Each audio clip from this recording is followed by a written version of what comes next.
ഞാനത് എളുപ്പവഴി പറഞ്ഞുതരാണ്. നമുക്ക് പല ശരീരപ്രകൃതിയുള്ള ആൾക്കാരായിരിക്കും. ഇപ്പൊ മറ്റേ സുമോസ്റ്റിക്കാരുടെ പോലെയൊക്കെയുള്ള ബോഡിയൊക്കെ വെച്ചിട്ടുള്ള ആൾക്കാരാകുമ്പോൾ നമ്മൾ ഈ പറഞ്ഞ പോലെ മിഡ്സ്റ്റേനം ഇതിന്റെ അവിടെ നിന്ന് നമ്മൾ വെക്കണം എന്നൊക്കെ പറഞ്ഞു കഴിഞ്ഞിട്ടുണ്ടെങ്കിൽ ഈ മൂവ്മെന്റ് കണ്ടുപിടിക്കാനൊക്കെ ഭയങ്കര പാടാണ്. അപ്പൊ സ്കാൻ ചെയ്തൊക്കെ നോക്കേണ്ടി വരും എവിടെയാന്നൊക്കെ. അപ്പൊ അങ്ങനെയുള്ള കണ്ടീഷനിൽ നമുക്കുള്ള എളുപ്പവഴി എന്ന് പറഞ്ഞു കഴിഞ്ഞാൽ ഒരു 99.9% ആൾക്കാരുടെ മൂക്ക് ഒത്തം നടുക്കായിരിക്കും, മുഖത്തിന്റെ ഒത്തം നടുക്കായിരിക്കും മൂക്ക്. അപ്പൊ ആ മൂക്കിന്റെ തുമ്പ് എവിടെയാണെന്നുള്ളതൊന്ന് നോക്കാം. മൂക്ക് എവിടെയാണ് ഏതൊരു മനുഷ്യന്റെ ആ മൂക്കിന്റെ തുമ്പിന്ന് നേരെ താഴോട്ടേക്ക് ഒരു ഇമാജിനറി ലൈൻ നമ്മൾ കണ്ണുകൊണ്ട് വരയ്ക്കുക. ഒരു ഇമാജിനറി ലൈൻ ഇങ്ങനെ വരയ്ക്കാൻ നേരെ, അതിനുശേഷം ഈ നിപ്പിളിൽ നിന്ന് ഈ നിപ്പിളിലേക്ക് ക്രോസ് ആയിട്ട് ഒരു ലൈൻ കൂടി വരയ്ക്കുക. അപ്പൊ ഈ രണ്ട് വരയും കൂടി യോജിക്കുന്ന ഈ ഒരു ഇടം ഉണ്ടല്ലോ, ആ ഇടത്തിലാണ് നമ്മൾ കൈവയ്ക്കേണ്ട സ്ഥലം. പേഷ്യന്റിന്റെ വലതുവശത്തോ ഇടതുവശത്തോ നമ്മുടെ ഇഷ്ടത്തിനനുസരിച്ച് നമ്മുടെ കൈയുടെ മരുന്നിനനുസരിച്ച് നമുക്ക് നിൽക്കാം. അപ്പോൾ ഈ ഒരു മൂക്കിന്റെ അവിടെ നിന്ന് നേരെ ഒരു ലൈൻ താഴോട്ടേക്ക് വരയ്ക്കുക. ഈ നിപ്പിളിൽ നിന്ന് ഈ നിപ്പിളിലോട്ട് ഒരു ലൈൻ കുറുകെ വരയ്ക്കുക. ഈ രണ്ട് ലൈനും കൂടി ചേരുന്ന ആ ഒരു ഭാഗമാണ് നമ്മൾ ഇമാജിൻ ചെയ്യുന്ന പൊസിഷൻ പേഷ്യന്റിന്റെ. ഓക്കെ, ഇനിയിപ്പോ വേറൊരു രീതിയിൽ പറഞ്ഞു തരുവാണെന്നുണ്ടെങ്കിൽ നമ്മളുടെ ഈ മൂമ്പല്ലുണ്ടല്ലോ, ഇവിടുത്തെ ഒരു സ്റ്റേൻ, ഒരു എല്ല്, ഈ നമ്മൾ അസ്ഥികൂടത്തിന്റെ ആ ഒരു പിക്ചറൊന്ന് മനസ്സിലൊന്ന് ചിന്തിക്കുക. ഈ ഒരു അസ്ഥികൂടത്തിന്റെ പിക്ചർ ഇങ്ങനെ മനസ്സിൽ വിചാരിക്കുമ്പോൾ ഈ ഒരു എല്ലിന്റെ അവിടെ നിന്നാണ് റിബ്സ് ഇങ്ങനെ പോകുന്നത് അപ്പുറത്തേക്ക്. ഈ റിബ്സിനെ ഇച്ചിരി വലിപ്പം താഴോട്ടേക്ക് ഇങ്ങനെ ഉണ്ടാവും, നീളമുണ്ടാവും. പക്ഷെ ഈ എല്ലിന് ഇത്ര നീളം കാണുള്ളൂ. ആ എല്ലിനെ പകുതിയാക്കുക. പകുതിയാക്കിയിട്ട് ആ പകുതിയാക്കിയതിന്റെ അടിയിലെ പോർഷന്റെ പകുതി അവിടെയാണ് നമ്മുടെ കൈ വെക്കേണ്ടത്. കൈ വെക്കുമ്പോൾ കൈ ഇങ്ങനെ മൊത്തത്തിൽ നമ്മൾ വെക്കാൻ പാടില്ല. ഈ കൈയുടെ ഈ ഭാഗം മാത്രമേ അവിടെ ടച്ച് ആവാൻ പാടുള്ളൂ. ഇതുപോലെ ഇങ്ങനെ ടച്ച് ആയതിനു ശേഷം ഇതിന്റെ മീതെ നമ്മൾ അടുത്ത കൈയിൽ വെക്കണം. മൈക്കില്ലാതെ എന്റെ സൗണ്ട് കേൾക്കാൻ പറ്റുമെന്ന് നോക്കുക.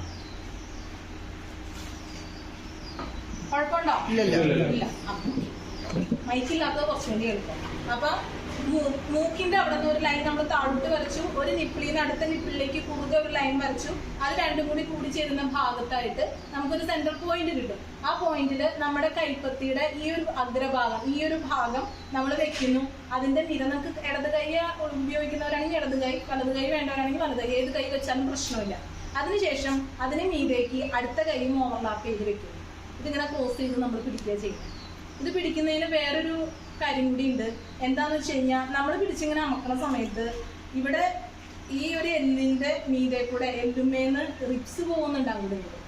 ഈ റിബ്സിന് വലിയ കട്ടിയൊന്നുമില്ല, പക്ഷെ ഈ എല്ലിന് നല്ല കട്ടിയാണ്. അപ്പൊ ഇതിങ്ങനെ നമ്മൾ അമക്കുമ്പോൾ സകല ശക്തി എടുത്ത് നമ്മളിങ്ങനെ പുഷ് ചെയ്യുമ്പോൾ ഈ റിബ്സ് ഒടിഞ്ഞു പോകാനുള്ള ചാൻസ് ഉണ്ട്. പക്ഷെ വേറെ കാര്യം, റിബ്സ് ഒടിഞ്ഞു എന്ന് വെച്ചിട്ടോ അതിന് പ്രകാരം പേഷ്യന്റ് മരണം വരെ സംഭവിച്ചു എന്ന് വെച്ചിട്ട് നമുക്ക് കേസൊന്നും വരാൻ പോകില്ല. കാരണം ജീവൻ രക്ഷിക്കാനുള്ള ഒരു പ്രവർത്തനം ചെയ്യുന്നതിനിടയ്ക്ക് പേഷ്യന്റിന് എന്തെങ്കിലും അപകടം പറ്റിയ അതിന് പ്രശ്നമില്ല. പക്ഷെ നമ്മൾ ഒരിക്കലും ഒരു ജീവൻ കളയാനല്ല നോക്കുന്നത്, ജീവൻ രക്ഷിക്കാനാണെന്നുള്ള ചിന്ത ഉള്ളിൽ വേണം. അപ്പോൾ എഫക്റ്റീവായിട്ടുള്ള പ്രോപ്പറായിട്ടുള്ള CPR നമ്മൾ കറക്റ്റായിട്ട് കൊടുക്കാൻ പഠിച്ചിരിക്കണം, കൊടുക്കണം. ജീവൻ വെച്ചിട്ടുള്ള കളിയാണ്, അവിടെ തമാശ പറ്റില്ല.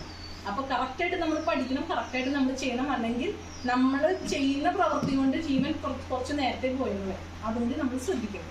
അപ്പം ഈ മിഡ് സ്റ്റാൻഡിന്റെ അവിടെ നമ്മൾ കൈയുടെ പാമ്പ് വെച്ചു, ഈ അഗ്രഭാഗം വെച്ചു, അതിന് മീതേക്ക് അടുത്ത കൈ വെച്ചു, ജസ്റ്റ് ഒന്ന് ഓവർലാപ്പ് ചെയ്തൊന്ന് സപ്പോർട്ട് ചെയ്തു.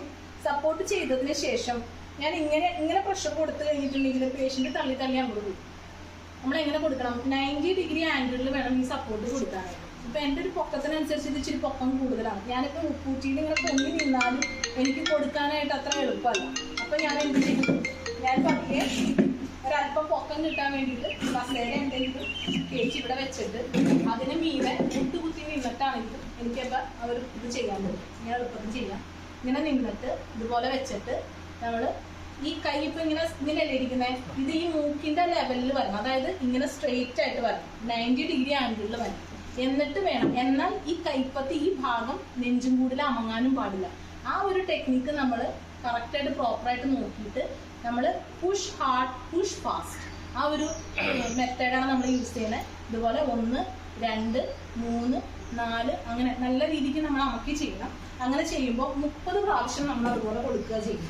30 പ്രാവശ്യം, അതായത് മാസത്തിൽ 30 ദിവസം ഉണ്ടെന്ന് ഓർക്കുക. ആ ഒരു നമ്പർ തെറ്റി പോവാതിരിക്കാം. മാസത്തിൽ 30 ദിവസം എന്തായാലും ഉണ്ടെന്ന് ഓർക്കുക. 30 പ്രാവശ്യം നമ്മൾ പുഷ് ചെയ്യുക.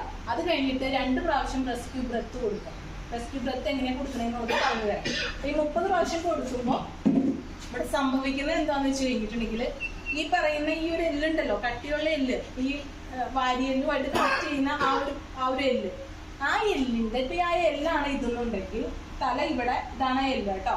ഈ എല്ലിന്റെ ഏകദേശം ഇവിടെ ആയിട്ടാണ് ഈ ഹാർട്ട് ഇരിക്കുന്നത്. അപ്പൊ നമ്മൾ ഈ എല്ലെ പിടിച്ചിങ്ങനെ അമക്കുമ്പോ ഈ ഹാർട്ടാണ് മസാജ് ചെയ്യുന്നത്. നമ്മൾ ഹാർട്ടിന് പമ്പ് ചെയ്യാനായിട്ട് പ്രോത്സാഹിപ്പിക്കുകയാണ് ചെയ്യുന്നത്. നമ്മൾ സ്വയം ഇങ്ങനെ ഹാർട്ട് എടുത്ത് കയ്യിൽ പിടിച്ചിട്ട് നമ്മളിങ്ങനെ പീച്ചുന്ന പോലെയുള്ള ഒരു എഫക്റ്റ് ആണ് ഇവിടെ കിട്ടുന്നത്. അപ്പൊ എന്ത് ചെയ്യണം, അത്രയും ഹാർഡായിട്ട് നമ്മൾ പുഷ് ചെയ്യണം. ഏകദേശം 2.5 ഇഞ്ചോളം താഴ്ചയിൽ വേണം നമ്മൾ പുഷ് ചെയ്യാനായിട്ട്. ഓക്കെ, അപ്പൊ ഒരു 5 സെന്റിമീറ്റർ എങ്കിലും താഴ്ച വേണം നമ്മൾ അമർത്തുമ്പോൾ. അത്രയും താഴ്ചയിൽ വേണം അമർത്തി കൊടുക്കുക. എന്നാലാണ് ഈ പറയുന്ന ബോഡിയിലേക്ക് ഫുള്ള് ഉച്ചി മുതൽ പാദം വരെ ബ്ലഡ് സർക്കുലേറ്റ് ചെയ്യുള്ളൂ. ഈ ബ്ലഡിൽ കൂടിയാണ് നമ്മൾ എടുക്കുന്ന ശ്വാസം മുഴുവനും, ഈ ഓക്സിജൻ മുഴുവനും എത്തണം, കറക്റ്റായിട്ട് ബ്രെയിനിലോട്ടേക്ക് എത്തണം. ബ്രെയിനിലോട്ടേക്ക് ഓക്സിജൻ ഒരു 5 മിനിറ്റ് കൂടുതൽ സമയം എത്തിയില്ലാന്നുണ്ടെങ്കിൽ പിന്നെ ഈ ആളെ നമ്മൾ രക്ഷിച്ചെടുത്തിട്ട് യാതൊരു ഉപകാരമില്ല. ചത്ത ശവം കണക്ക് ഇങ്ങനെ കിടക്കുന്നേ ഉള്ളൂ, നമുക്ക് ഉപകാരമില്ലാതെ പോകും. അപ്പോൾ എത്രയും പെട്ടെന്ന് നമ്മൾ ചെയ്യേണ്ടത് ഫാസ്റ്റായിട്ട് നമ്മൾ ചെയ്യണം. പക്ഷെ പാനിക് ആകരുത്. എന്നാൽ കറക്റ്റായിട്ട് നമ്മൾ ചെയ്ത് ക്ലിയർ ആക്കുവാണെങ്കിൽ പേഷ്യൻസിന് നമുക്ക് ഈസി ആയിട്ട് നമുക്ക് രക്ഷപ്പെടുത്താം. എത്ര വലിയ മേജർ അറ്റാക്ക് ആണെങ്കിൽ പോലും ഒരു പരിധി വരെ നമുക്ക് ഹോസ്പിറ്റലൈസ് ചെയ്യാൻ പറ്റും, അത്രയും വരെ എത്തിക്കാൻ പറ്റും.